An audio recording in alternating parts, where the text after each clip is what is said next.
Deixo aqui os meus agradecimentos ao Matheus e à Sora do canal Central Pandora por me tirar algumas dúvidas e me inspirar no roteiro desse vídeo, por conta de um material que eles soltaram no começo do ano sobre o mesmo tema. Se você aprecia esse tipo de material e também aprecia umas análises honestas, eu acho que você vai gostar bastante do canal deles. Recadinho dado, então vamos que vamos. Este vídeo é um oferecimento dos apoiadores do canal. Obtenha recompensas apoiando o projeto. Link no comentário fixado.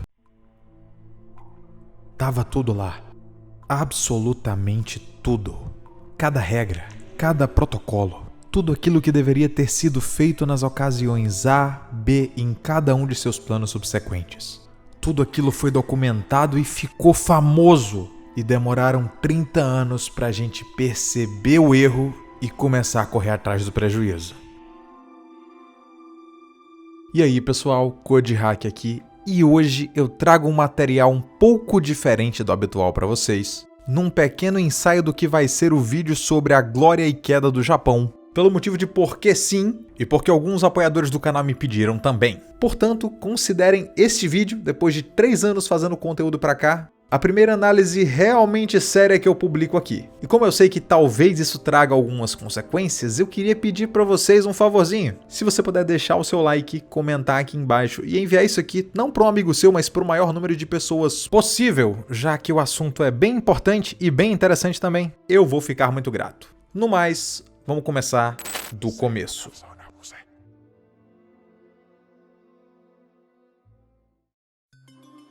Dis, do grego, que significa dificuldade ou dor, e kakos, que significa algo mal ou ruim, compõem a antítese do termo utopia. Essa palavra, por sua vez, se resume como uma representação ou descrição de algo que deu errado. Se uma utopia quer dizer basicamente tudo aquilo que precisa ser almejado para se atingir o sucesso e a harmonia, a distopia significa o pior cenário possível para uma civilização ou, em menor escala, uma sociedade. De forma até misteriosa, eu diria, existe uma certa paixão entre escritores e cineastas por documentar cenários fictícios, aonde seja por colapsos econômicos ou consequências naturais, a humanidade simplesmente encontra-se decaindo para o seu mais amargo fim. De Soylent Green à Fuga de Nova York, a ficção científica busca problemáticas e situações que são praticamente impossíveis de serem simuladas em tempos de paz como os nossos. Ou não.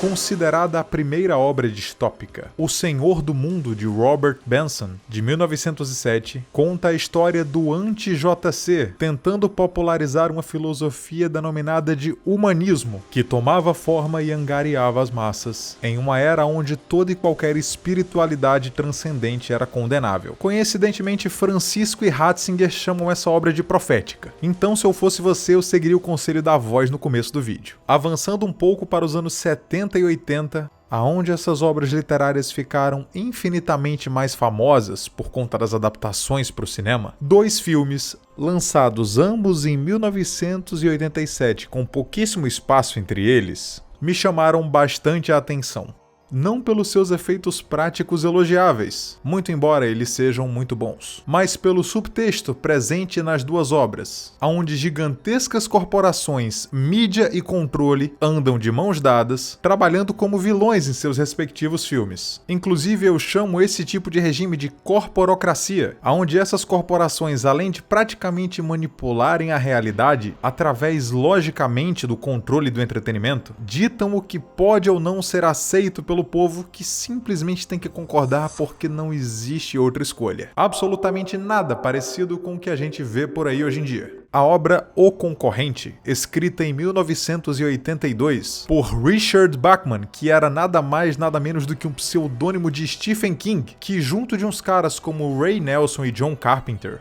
inspiraram e produziram filmes como They Lives, uma obra com tanto peso e profundidade que merece um vídeo inteiro só para analisá-la. Na verdade, não só essas duas obras. Eu diria inclusive que, para bem ou para mal, algumas coisas que esse pessoal publicou nos anos 80 mostra que ou eles estão alertando sobre algumas coisas bem estranhas que podem vir a acontecer, se é que já não estão acontecendo agora, ou eles acabam provando algumas teorias sobre programação preditiva, aonde essas obras distópicas não necessariamente seriam só peças para o entretenimento da população, mas sim uma espécie de termômetro onde se mede quais ideias ou conceitos que antes eram inaceitáveis podem agora ser implementadas sem que haja uma grande rejeição por parte da população como um todo. Mas é claro, isso seriam apenas algumas maluquices conspiratórias. Mas retomando a análise, adaptado 5 anos depois e recebendo o nome de The Running Man, ou em português O Sobrevivente, o filme conta a história de Ben Richards, um militar interpretado por Arnoldinho Schwarzenegger, o eterno Mr. Olympia que agora virou vegane, que foi preso injustamente após desobedecer ordens diretas de seus superiores, tendo as gravações da missão alteradas, o que apresenta ao espectador o conceito de deepfake, mesmo os 35 anos antes dessa tecnologia ser apresentada para o grande público, e incriminá-lo para que depois de algumas situações do filme ele possa participar do The Running Man, um reality show onde os encarcerados são cedidos pelo Departamento de Justiça à grande corporação ICS para gerar entretenimento e emular uma satisfação popular, levando em consideração que para maximizar os ganhos, as entidades corporativas nesse tipo de filme acabam causando uns colapsos econômicos vez ou outra. O que faz com que, tal qual na lore de Cyberpunk 2077, quando o governo quebra, a única saída seria basicamente vender a sociedade para o pessoal das mega empresas, realizando uma fusão entre eles, o que geralmente resulta no estado policial. É incrível como é que depois de comprar os negócios o pessoal de repente desiste dessa história de ficar contando papel, né?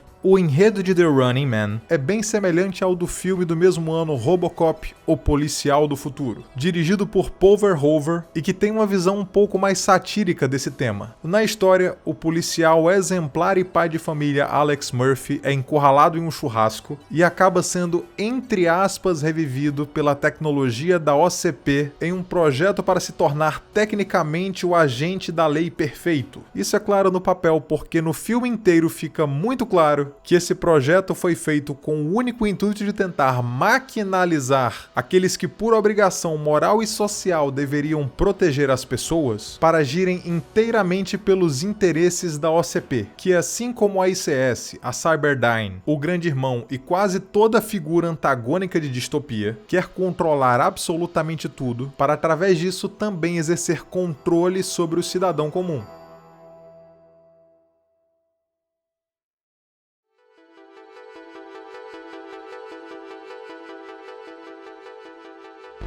E é justamente aqui onde nós encontramos semelhanças assustadoras entre os filmes citados e as tristes opções de entretenimento moderno, já que muito embora os filmes não tenham previsto o advento do smartphone, eles preveram com maestria a imbecilização do entretenimento e o efeito que isso causava na população a médio e longo prazo, já que em meio a tanta ação e tantas cenas gráficas, uma coisa fica bem notável, a de que geralmente existem dois grupos de cidadãos. Em primeiro lugar, aqueles que foram reprogramados pelo entretenimento, aprendendo a simplesmente não questionar e aceitar tudo que é posto para eles, como por exemplo nos comerciais que intercalam as matérias que falam do Robocop, em que se torna absolutamente visível a degradação de valores, inclusive um certo deboche com algumas questões que estavam bem em voga na época, como o protetor solar fator 5000, que basicamente fazia você virar o SMzinho para conseguir pegar um sol. Assim como os comerciais da própria OCP que mostravam que a cidade de Detroit estava totalmente destruída e entregue ao caos, colocando então o conceito na mesa de que nem se adianta seguir a lei, uma vez que existiam praticamente mais contraventores do que cidadãos. Inclusive essa parte eu não sei muito bem se é ficção, para mim Detroit continua exatamente assim desde os anos 80. E eu poderia muito bem explicar a relação disso com aquele nosso conhecido urso amarelo, mas ia tomar muito tempo de vídeo. E o segundo grupo, que tenta desesperadamente sair da linha de controle corporativista e quase sempre levar a verdade para todos que estão sendo ludibriados, mas que nesse processo eles vão enfrentar a resistência tanto das autoridades cooptadas, quanto pelos próprios cidadãos que eles almejam libertar do discurso. Mais uma vez, assustadoramente atual. Outro ponto bem interessante abordado nessas histórias é a questão da dessensibilização através da violência, em que nos programas de TV escalada por dólares, barcos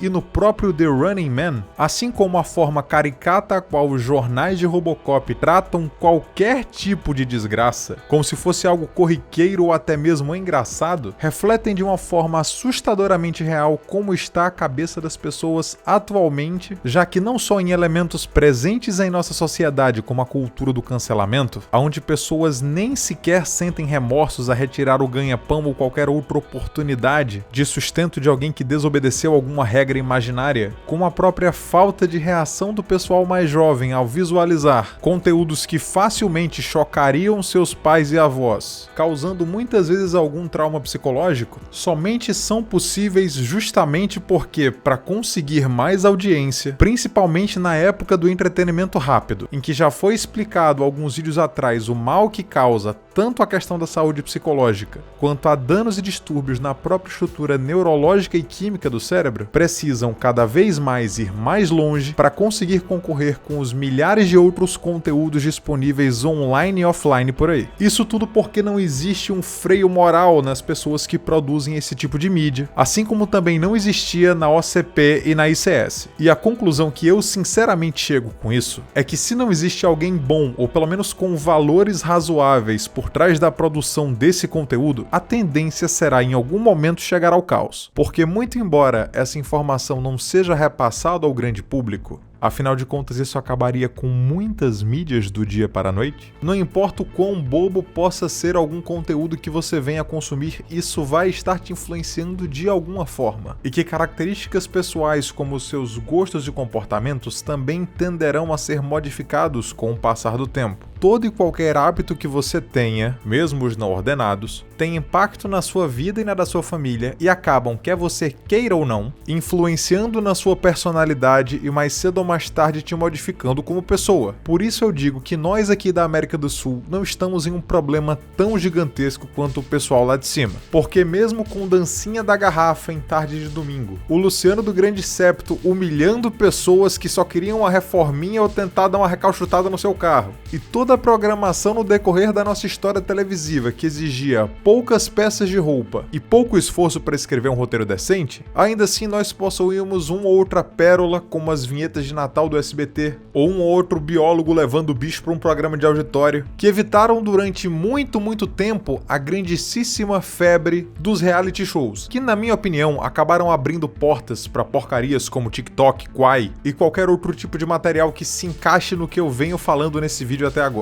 Deixando então tecnicamente nas mãos dos produtores da grande mídia, porque se dependermos do pessoal que cria conteúdo aqui na internet é praticamente certeza de um fracasso gigantesco, salvo raríssimas exceções, é claro, de criar conteúdos decentes que, por mais que não estimulem o pessoal a desligar os seus dispositivos e ler um pouquinho, consigam pelo menos, como dito no vídeo passado, agregar alguns valores e ensinar coisas positivas às pessoas, para que não entremos no grandíssimo vórtex da idiocracia que em algum momento com certeza vai acabar diminuindo tanto o nível cerebral do espectador que a galera das megacorps vai perceber que é hora de dar o bote. Portanto, se você tem a chance de entrar em algum veículo desses e tentar mudar a máquina por dentro, contanto é claro que você tenha autocontrole e conhecimento para não acabar sendo cooptado pelo negócio, eu recomendo que você de fato o faça, por mais que possam demorar anos. Infelizmente é praticamente impossível fazer com que as pessoas parem de consumir esse tipo de conteúdo degradante. Portanto, a nossa obrigação como pessoas minimamente capacitadas é de pelo menos tentar salvar a sanidade e o sopro divino dessas pessoas.